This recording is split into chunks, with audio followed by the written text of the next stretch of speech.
Salut à tous.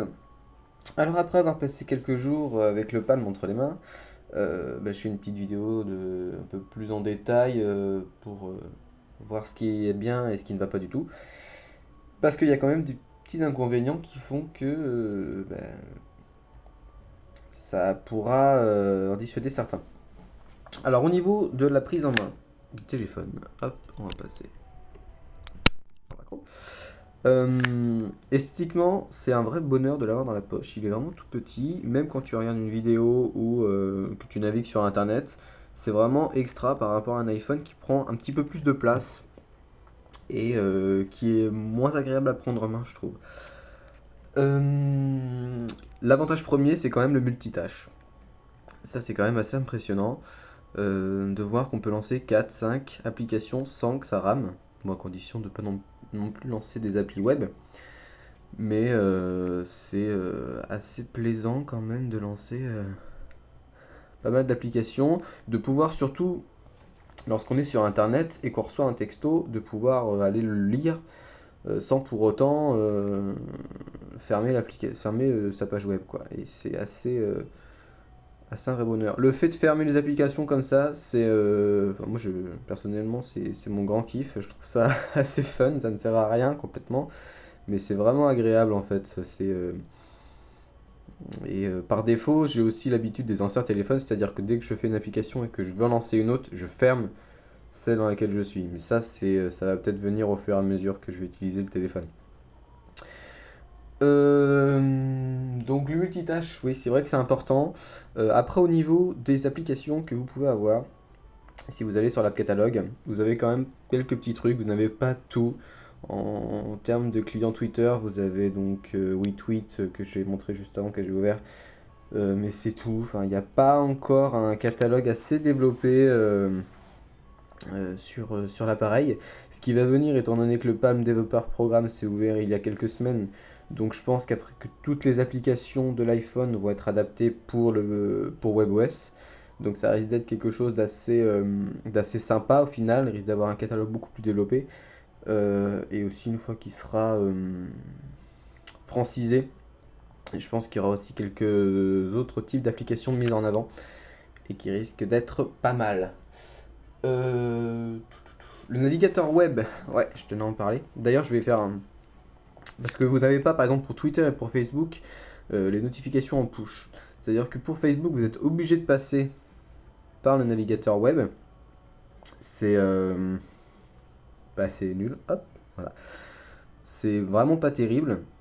Ça vous fait une version light, c'est vrai, mais c'est encore une fois une notification. Vous êtes obligé d'ouvrir votre navigateur pour pouvoir aller lire vos trucs. Enfin, c'est pas idéal. Vous n'avez pas une application dédiée pour ça. Au niveau de la navigation, c'est vraiment bien avec l'accéléromètre, ça vous tourne vos pages. C'est assez épuré. Vous avez juste deux boutons en fait. Vous n'avez pas de barre de navigation. Euh, bon, je vais vous expliquer après pourquoi ça tourne pas. C'est parce que je suis pas en 3G et que ça ouvre un site non format mobile. C'est assez sympa d'ailleurs parce que le site de Palm, il est proposé en page d'accueil, mais il n'est pas au format smartphone. Euh, Justement, problème, donc on va y passer. Ah oui, je sais pas si vous avez vu le truc pour déverrouiller, vous avez à sortir la bille d'un arc de cercle, et c'est pareil pour décrocher. Pour décrocher, vous devez aussi sortir cette bille de l'arc de cercle, par où vous voulez. C'est un petit visuel sympa, sans plus. Enfin, quoi. Je pense que si c'est un jour où on est énervé, qu'on reçoit un coup de fil, tout ça, c'est un truc qui n'est pas intuitif tout de suite et qui risque de. C'est pas évident en fait d'avoir une animation à faire plutôt que d'appuyer tout simplement sur un bouton. Enfin, il y a quelque chose dans le principe qui est gênant. Oui, pourquoi je suis en Edge et pas en 3G? Tout simplement parce que la batterie est désastreuse. Vraiment, c'est horrible. Sans me connecter en 3G, j'ai tenu une journée et demie. Là, je l'ai rechargé hier après-midi. Nous sommes le lendemain à 1h de l'après-midi. Je suis déjà à 55% de la batterie. Et ça fait. Voilà. J'ai tenu une journée et demie. Bon, bon, c'est vrai qu'avec une utilisation assez intensive quand même, mais voilà, ça tient pas 2 jours. Et encore, j'étais pas en 3G, j'étais pas en Wi-Fi. Voilà, la batterie, c'est gros point noir vraiment. Alors, ils vendent des batteries supplémentaires un peu plus puissantes, mais ils vous vendent aussi une coque qui va avec et qui agrandit, qui épaissit considérablement votre téléphone. C'est vraiment pas bien. C'est juste à chier quoi, parce qu'après vous avez vraiment une grosse bête et c'est pas du tout agréable à avoir dans la poche. Deuxième point noir, c'est ce clavier qui en fait je pensais qu'il était vraiment très bien et en fait il a quelques petits défauts.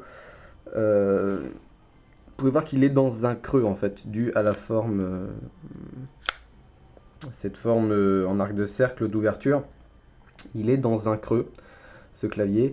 Les touches sont très très très petites et c'est pas évident. Je pense que faudrait que je le fasse essayer à une fille qui a des ongles et pour avoir les touches du haut, c'est vraiment pas l'idéal. L'espace est vraiment très petit et on me bute contre le bord ici.